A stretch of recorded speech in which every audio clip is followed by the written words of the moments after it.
사람들에게 죽음은 누구에게나 허무로 인식되게 되는 것은 비교적 오래 살았어도 허무하게 갔다 이렇게 말을 하지 않습니까? 제가 아는 분은 102살까지 사셨는데 가족들이 허무하게 가셨다, 너무 허무하게 가셨다, 자꾸 그래가지고 어떻게 허무하게 간 거지? 이런 생각을 했었던 적이 있습니다. 죽음이 허무한 것은 영원한 삶에 대한 기대 때문인데 기대가 무너져 버린 것이기 때문일 겁니다. 그런데 모든 이에게 그 기대는 무너지기 마련이죠. 인간은 삶에 대해서만 관심을 갖는 존재인데 오래 사는 것, 오래 살라고 하는 것, 그것이 제일 큰 덕담이고 또 축복이기도 합니다. 앞으로도 수명이 점점 길어져 대부분 100살, 재수 없으면 200살 살 수도 있다고 말합니다. 여러분들은 장수하시길 바랍니다.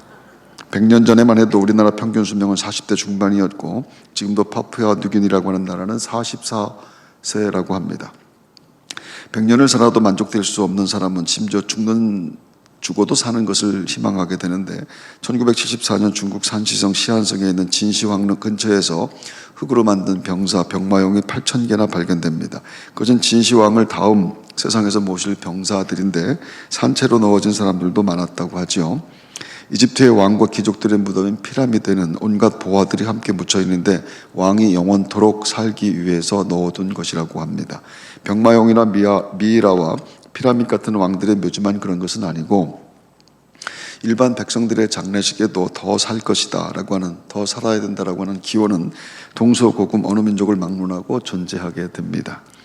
석가모니가 태어나 사방으로 7걸음씩을 걸은 다음 오른손과 왼손으로 각각 하늘과 땅을 가리키며 천상천하 유아독존이라고 했다고 하는데 하늘 위와 하늘 아래에 오직 나 홀로 존귀하다라고 하는 뜻입니다. 천상천하 유아독존, 하늘 위와 하늘 아래 오직 나만 나 홀로 존귀하다. 죄가 들어온 인간의 삶의 가장 두드러진 특징은 나, 욕망, 이기주의, 자기만 아는 것들입니다. 그렇게 자기만 아는 존재가 제일 두려워하는 것이 죽음인데 자기 존재가 없어지고 사라지는 것이기 때문에 말입니다. 인간은 끝까지 살고 싶습니다. 죽어도 죽기 싫은 그것이 인간의 삶이라. 구원받은 성도는 나는 죽고 내 속에 예수가 산다라고 고백합니다. 이제는 내가 사는 것이 아니요 오직 내 안에 그리스도께서 사시는 것이라. 여러분 오늘이 새해 첫 주니까 오늘의 아멘이 1년 내내 갑니다. 그것은 예수와 함께 십자가에서의 죽음을 경험한 사람들만 할 수 있는 고백이 이제는 내가 사는 것이 아니요 오직 내 안에 그리스도께서 사시는 것입니다. 즉 육신의 나, 육적인 욕망을 위해 사는 나라고 하는 것은 죽었고 내 속의 영이 그리스도와 연합됐다라고 하는 뜻입니다. 그래서 구원받은 성도들에게 그리스도의 고난은 내 고난이고 예수님 때문에 손해를 보고 고통을 당할 수 있다라고 하죠. 그리고 그분의 죽음과 그분의 부활에도 동참한다고 말합니다. 그분이 죽으면 나도 죽고 그분이 부활하면 나도 부활합니다. 그것이 믿어지고 고백되어지는 것, 그것을 구원이라고 하는데 그 부활신앙으로 사는 성도에게 더 이상 죽음에 대한 두려움은 없습니다. 사망아 너희 이기는 것이 어디 있느냐? 사망아 네가 쏘는 것이 어디 있느냐? 육신의 죽음으로 예견되는 두려움에서 해방되는 건 그 부활의 신앙을 갖고 사는 그리스도인들은 세상을 이깁니다. 예수 그리스도와 믿음이라고 하는 끈으로 묶여져 있기 때문인데 그분이 부활하셨기 때문에 믿음으로 묶여져 있는 나도 그분이 부활하시면 나도 부활합니다. 죽음이 더 이상 나를 구속하지 못한다라고 하는 것, 그것이 그리스도인들의 믿음. 할렐루야. 작가 박완서 선생의 기행산문집 잃어버린 여행 가방 육신이란 여행 가방 안에 깃든 영혼이라고 하는 글에 나오는 내용인데 잠깐 소개해 드리려고 합니다. 나이가 들면서 정말로 두려워해야 할 것은 육신이란 여행 가방 안에 깃든 내 영혼을 절대로 기만할 수 없는 엄정한 시선, 숨을 곳 없는 밝음 앞에 드러내는 순간이 아닐까? 가장 두려워할 것을 두려워하지 않는 것은 내가 일생 끌고 온 이 남루한 여행 가방을 열 분이 주님이시기 때문일 것이다. 주님 앞에서는 허세를 부릴 필요도 없고 눈가림도 안 통할 테니 도리어 걱정이 안 된다. 나를 숨겨준 여행 가방을 미련 없이 버리고 나의 전체를 온전히 드러낼 때 그분은 혹시 이렇게 나를 위로해 주시지 않을까? 오냐, 그래도 잘 살아냈다. 이제 편히 쉬거라. 성경은 육신 안에 있는 영이 하나님의 영으로 살아났다라고 말하죠. 그것을 이렇게 표현합니다. 누구든지 그리스도의 영이 없으면 그리스도의 사람이 아니라 또 그리스도께서 너희 안에 계시면 몸은 죄로 말미암아 죽은 것이나 영은 의로 말미암아 살아있는 것이니라. 아메리카 인디안들은 초원에서 말을 타고 달릴 때 가끔씩 말을 타고 달리다가 서는 습관이 있는데 너무 빨리 달리면 자기 혼이 따라오지 못한다라고 생각했기 때문입니다. 혼을 기다려준다라고 하는 것인데, 그렇게 몸 안에 혼이 사는데 그 혼을 잘 달래고 살아야 한다고 생각했지요. 혼은 너무 힘들거나 놀라거나 아프면 몸 밖으로 나오고, 심지어 너무 슬퍼도 혼이 몸 밖으로 빠져나온다고 믿는 것 말입니다. 그래서 조심해야 되는데, 무엇에 부딪혀서 큰 충격을 받으면 기절하는데, 더 큰 충격, 감당할 수 없는 충격을 받으면 혼이 즉시 빠져나오게 되는 것, 혼이 빠져나가는 것이 죽는 것이다라고 믿는 것 말입니다. 즉, 지금까지 인생에 크고 작은 충격이 있었지만 혼이 나갈 만큼의 강도가 아니었기 때문에 지금까지 살아있는 것 뿐입니다. 지금이라도 그런 충격이 가해지면 혼이 빠져나가게 되는 것, 그래서 죽는 것, 이렇게 믿는 겁니다.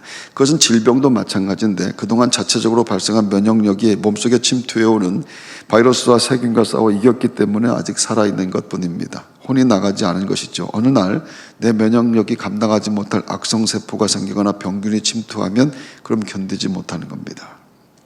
어떤 원인으로든 혼이 한번 몸 밖으로 나가면 다시 못 들어오는데 그것을 죽었다라고 말합니다. 그리고 그렇게 나간 혼은 다시 들어오지도 못하지만 사람들에게 다시 나타나서도 안 되는 겁니다. 아무리 사랑하고 아끼고 소중했던 사람, 그의 혼이라 할지라도 마찬가지입니다. 죽은 사람이 나타나는 것을 불길한 조짐, 흉조라 생각을 하죠. 동양의 혼백사상에서 사람들은 그것이 다른 사람을 괴롭히는 귀신이 된다고 믿었습니다. 어머니의 혼이든 아버지의 혼이든 사랑하는 남편의 혼이든 다 마찬가지입니다. 누구의 혼이든 다 똑같은데, 그래서 옛날 장례식에서는 하늘을 향해 활을 쐈는데 하늘로 올라가는 영혼을 죽이는 의식이었습니다. 죽은 사람 몸에서 나온 혼이 귀신이 되어 나를 괴롭힐 수 있다라고 믿었기 때문인데, 사랑하는 사람이 죽는 것은 슬픈 일이지만 그 혼이 귀신이 되어 다시 오는 것은 안 된다라고 하는 믿음. 그래서 군대의 장례식에서 하늘을 향해 조총이나 대포를 쏘는 것은 혼을 죽인다라고 하는 뜻에서 기원된 의식이라고 하는 것이죠. 그것이 동서를 막론하고 중세로부터 오랫동안 내려오던 혼, 그리고 영이라고 하는 것에 대한 생각이었습니다. 육신을 떠난 혼이 다시 사람 세상에 오면 안 된다라고 하는 것은 인간에게 차원, 그리고 구역이 다르다는 본능적으로 주어진 지식에서 기인합니다. 그러니까 영혼이 가는 곳은 다른 세계, 한 번 가면은 절대로 돌아오지 못하는 세계라고 하는 것이죠. 예수님은 부자와 거짓 나사로의 비유를 통해서 천국과 지옥을 설명했습니다. 거짓 나사로가 죽어 천국에 가는데 부자도 죽어서 지옥에 갑니다. 지옥에서 고통받던 부자가 천국에서 나사로가 아브라함의 품에 있는 것을 보고 이렇게 말했다고 합니다. 아버지 아브라함이여, 나를 긍휼히 여기사 나사로를 보내어 그 손가락 끝에 물을 찍어 내 혀를 서늘하게 하소서. 내가 이 불꽃 가운데서 괴로워하나이다. 그랬더니 아브라함이 안 된다고 합니다. 그건 안 된다. 그 이유가 다른 구역이기 때문이라고 말합니다. 한 번 가면 못 건너온다. 내가 갈 수도 없고 네가 올 수도 없다. 너희와 우리 사이에 큰 구렁텅이가 놓여 있어 여기서 너에게 건너가고자 하되 갈 수 없고 거기서 우리에게 건너올 수도 없게 하였느니라. 갈 수도 없고 올 수도 없는 것, 한 번 정해지면 끝입니다. 그것은 영원한 생명이 정해지는 것을 의미하는데, 그래서 예수 잘 믿어야 되는 겁니다. 정신 차리고 예수 믿어야 되는, 눈 뜨십시오 여러분. 예수 믿는 것으로 천국과 지옥이 정해진다라고 하는, 오직 그것으로만 정해집니다. 다른 이로서는 구원을 받을 수 없나니, 천하 사람 중에 구원을 받을 만한 다른 이름을 우리에게 주신 일이 없음이라 하였더라. 할렐루야. 성경을 잘 알고 믿어야 됩니다. 우리는 우리의 지식을 믿지 않고 생각과 감정을 믿지 않고, 그리고 또 우리의 경험을 믿지 않습니다. 우리는 하나님의 말씀을 믿는 사람들입니다. 하나님의 말씀을 믿는 사람들을 성도라고 말을 하는 겁니다. 따라서 오늘 예배하러 오신 여러분 마음 가운데 여러분의 생각하고 경험하고 지식으로 갖고 있는 것, 그것을 믿지 말고 하나님이 말씀하시면 제가 그 말씀을 믿습니다, 그 말씀을 붙들고 살겠습니다라고 하는 결심이 오늘도 새로워지게 되기를 바랍니다. 다른 이로서는 구원을 받을 수 없나니 천하 사람 중에 구원을 받을 만한 다른 이름을 우리에게 주신 일이 없음이라 하였더라. 예수님은 착한 사람 만들려고 세상에 오신 것이 아닙니다. 예수님은 죽은 사람 살리려고 세상에 오셨습니다. 따라서 좋은 사람 되기 위해서 예수 믿는 것이 아니라 살기 위해서 예수 믿는 겁니다. 바울이 그것을 이렇게 말을 했죠. 로마서 8장 10절. 또 그리스도께서 너희 안에 계시면 몸은 죄로 말미암아 죽은 것이나 영은 의로 말미암아 살아있는 것이니라. 여기서 말한 영은 히라보로 푸뉴마, 성령이라고 하는 말인데, 성령과 우리 안의 영혼이 같은 단어로 쓰인 겁니다. 우리 안에 있는 영혼과 성령이 같은 단어로 쓰여 있다. 즉 우리 안에 계신 이는 우리의 영혼이 아니라 그리스도의 영인 성령이 되기도 한다라고 하는 뜻이겠죠. 우리 인간은 예수 그리스도를 만나기 전까지는 영이 없는 상태와 같았다고 말합니다. 그래서 성경이 영이 죽었다라고 표현합니다. 그러다가 그리스도의 영이 들어오게 되면, 다시 말하면 믿음이 들어오게 될 때 인간은 비로소 영에 속한 사람, 영이 살아난 것이 되게 되는데, 그래서 이제 그 영이 하나님을 감지하게 되고, 전에는 하나님에 대해서 생각도 못하고 하나님에 대해서 느낌도 없었고 아무것도 없었는데 믿음이 들어온 것, 그리스도의 영이 내 안에 들어옴으로 말미암아서 하나님이 감지되고 그분과 연결할 수 있는 능력이 되기도 하는 겁니다. 그래서 영이 살아난 인간은 기도하면 하나님이 들으시고, 찬송하면 하나님이 기뻐하시고, 선한 일을 하면 하나님의 영광이 되는 존재로 바뀌게 되는 것입니다. 고린도 교회에 말한 그대로이죠. 그런즉 누구든지 그리스도 안에 있으면 새로운 피조물이라, 이전 것은 지나갔으니 보라 새 것이 되었도다. 새로운 존재라고 합니다. 우리 안에 영이 살아남으로 이루어진 일인데, 따라서 구원받지 못한 사람들은 하나님을 알 수도 없고 말씀을 들을 수도 없습니다. 찬송을 할 수도 없지만 찬송을 한다 할지라도 의미가 없는 것이며, 아무리 선한 일을 한다 할지라도 하나님과는 관계가 없는 겁니다. 영이 없기 때문에. 하나님은 영이시니 하나님은 영으로만 통하게 되기 때문에 그런 겁니다. 하나님의 영이 임하지 않은 인간은 생각하고 행하는 일이 다 죄이고, 심지어 숨쉬는 것까지도 다 죄일 뿐이다. 그냥 죽은 흙이고 죄덩어리라 라고 말씀합니다. 예수님은 성령으로 영을 낳는다고 말씀합니다. 육으로 난 것은 육이요 성령으로 난 것은 영이니, 이렇게 말씀하죠. 성령이 낳았다 이렇게 말합니다. 그래서 성도의 영이 예수 그리스도와의 관계가 맺어지게 되고 하나님과의 교통이 가능하게 됐는데, 이것이 중요한 것은 성경이 그들만 살아있는 자라고 말하기 때문입니다. 그들 외에는 다 죽은 겁니다. 육으로 난 것은 육이요 성령으로 난 것은 영이, 육으로 난 것은 육, 다 사라지는 겁니다. 성령으로 난 것만 영원합니다. 따라서 믿음은 산 자와 죽은 자를 구별하는 기준이고요, 안 믿는 자는 다 죽은 것이고 산 자는 죽은 자를 절대로 부러워하지 않습니다. 아무리 부여해도, 아무리 똑똑해도, 아무리 높아도, 그리고 아무리 예뻐도 산 자는 죽은 자를 부러워하지 않습니다. 귀 있는 자는 들을지어다. 제 어머니가 살아계실 때 많이 해주셨던 말씀 중에, 저는 2살 때 자다 일어나 온 가족을 살린 적이 있다고 합니다. 새벽에 너무 울어서 부모님이 깼는데 방에 연탄가스가 자욱했다고 하죠. 모두 다 정신없이 자느라 다 죽을 뻔했는데 제가 우렁차게 울어서 온 가족을 살렸다고 합니다. 울음으로 온 가족을 살린 의인이라고 했습니다. 그때부터 부모님에게 저는 범상치 않은 인물, 크게 될 인물이었습니다. 연탄을 주로 연료로 사용할 때 사람들이 많이 죽었는데, 아침에 신문에 보면 늘 연탄가스로 죽은 사람들 기사가 났었습니다. 사람들이 자다가 가스를 먹으면 아무리 추워도 집 앞 마당에 널브러져 있었고 열심히 동치미 국물을 먹였는데, 그것이 무슨 효과가 있었는지는 지금도 잘 모르겠습니다. 생각해보면 그렇게 자주 많이 가스를 마시고도 아직 살아있는 것은 그건 정말 기적과 같습니다. 그런데 삶에서 죽을 고비는 연탄가스뿐만은 아니었습니다. 작년에도 많은 일들이 있었는데 우리는 끈질기게 버티고 견뎌서 이렇게 새해를 맞이한 겁니다. 코로나도 피했고, 감염됐어도, 발병됐어도, 심지어 코로나까지도 우리는 이겨낸 사람들입니다. 올해도 잘 버티고 견디고 싸워서 이겨낼 줄로 믿습니다. 그런데 인생의 죽을 고비는 물리적인 충격, 사고, 질병 이런 것만은 또 아닙니다.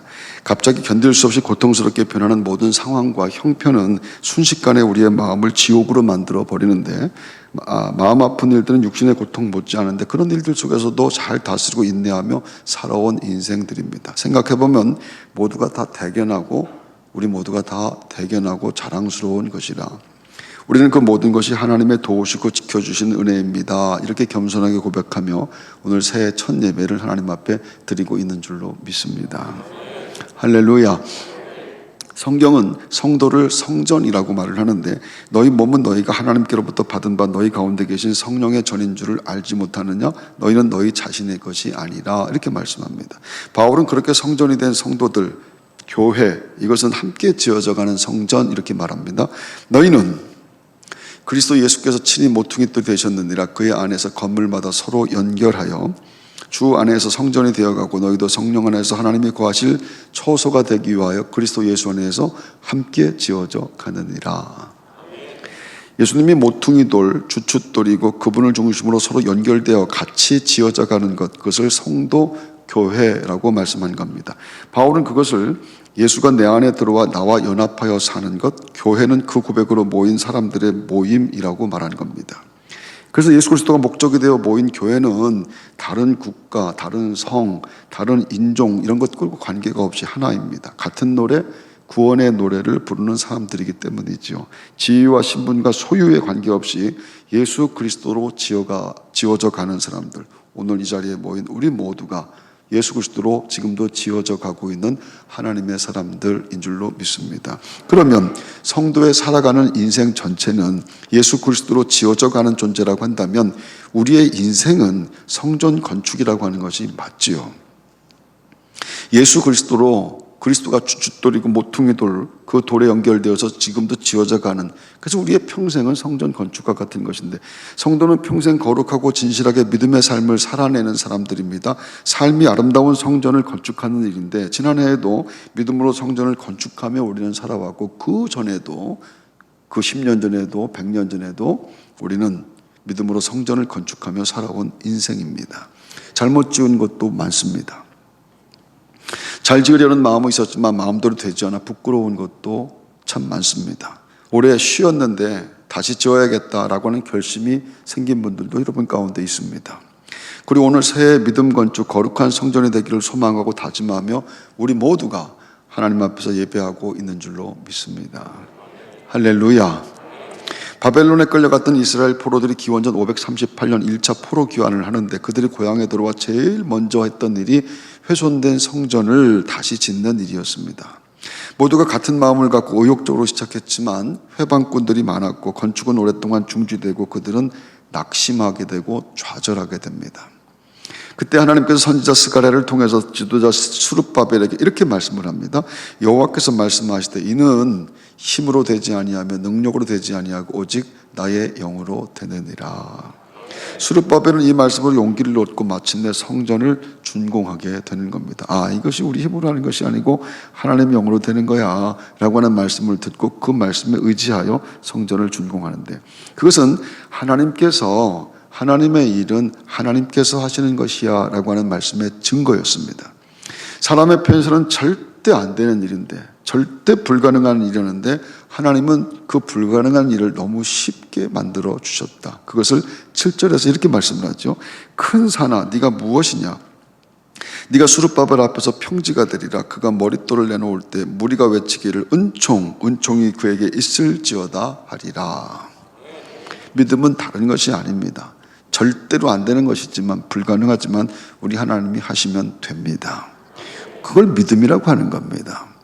만약에 그 믿음이 없다고 한다면 우리가 가진 믿음은 아무것도 아니겠죠. 내 생각과 계획과 노력과 땀이 아니라 하나님의 영으로 되는 것을 믿는 것을 그리스도의 믿음, 성도의 믿음이라고 합니다. 성경은 모두 하나님의 일이 인간의 힘이 아니라 오직 그의 영으로 이루어지는 것을 증거하는 이야기들 뿐입니다. 다른 이야기는 하나도 없습니다. 요셉은 하나님의 영에 감동됐을 때 애굽의 총리가 됐고 위대한 지도자로 쓰임받게 되죠. 요셉의 형편과 환경이 절대 회복과 성공을 꿈꿀 수 있는 그런 것들이 아니라고 하는 겁니다. 그는 이방인입니다.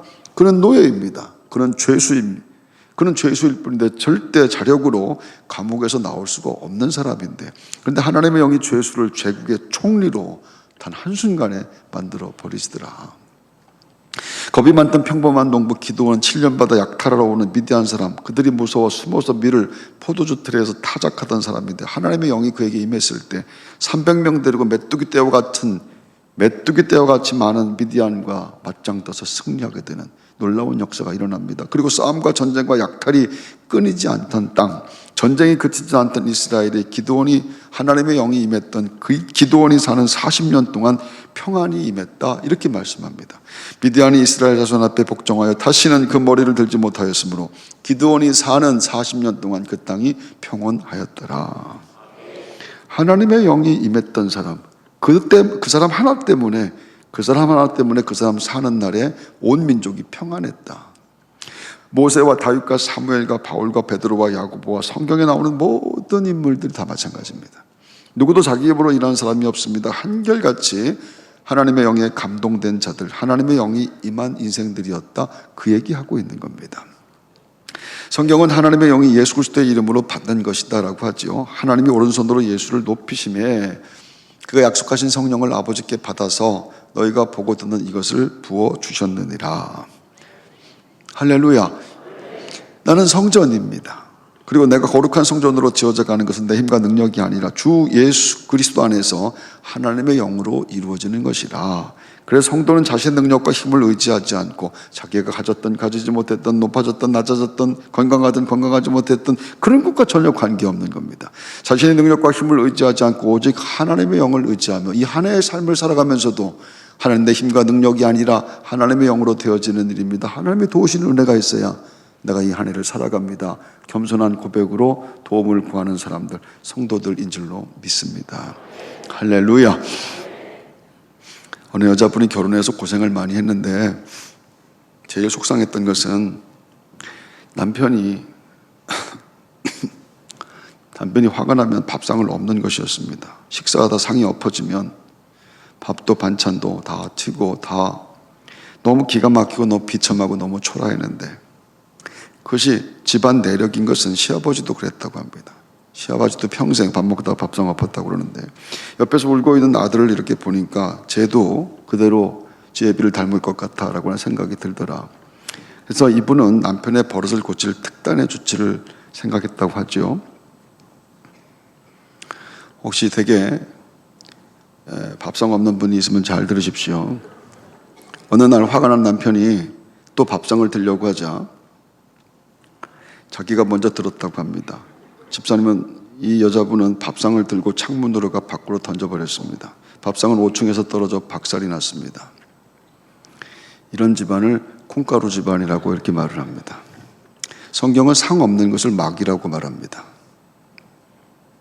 열국을 엎은 자, 너 아침에 아들 계명성이 어찌 그리 하늘에서 떨어졌으면 너 열국을 엎은 자여 어찌 그리 땅에 찍혔는고 이제 네가 스올 곧 구덩이의 맨 밑에 떨어짐을 당하리로다. 참고 인내하는 것은 거룩하고 아름다운 성도의 복된 삶입니다. 더 참고 더 인내하는 것, 더 이상은 못 참습니다. 누구나 다 거기까지는 참는 겁니다. 더 이상은 못 참는데 한 번 더 참고 기다리는 것. 우리 모두는 상을 엎어버리고 싶을 때가 많았습니다. 학교에서도 엎어버리고 싶었고 직장에서도 많았습니다. 근데 때려치지 않고 견디고 버텼던 것이죠. 부부생활 끝내려고 했는데 이제 끝이다. 그래서 그냥 엎으려고 했는데 한 번 더 참았던 겁니다. 구원받은 그리스도인이기 때문에 참았던 일들도 우린 참 많습니다. 그래서 새해를 맞이하게 된 겁니다. 지금까지 엎지 않고 잘 참아 성전 짓고 있는 것, 그런데 생각해 보니까 그것이 하나님의 영으로 된 일이라, 하나님의 도우심으로 된 일이라고 하는 것을 생각하며 하나님 앞에 나오는 겁니다. 참고 견디고 살게 하시는 은혜. 그래서 성도는 내 힘이나 능력이 아니라 오직 주의 영으로 사라지고 있는 겁니다. 나는 살 수 있는 겁니다. 찬송하는 사람들이 성도들인 줄로 믿습니다. 하나님 우리에게 새 성전으로 지어져가는 거룩한 삶을 또 선물로 주신 겁니다.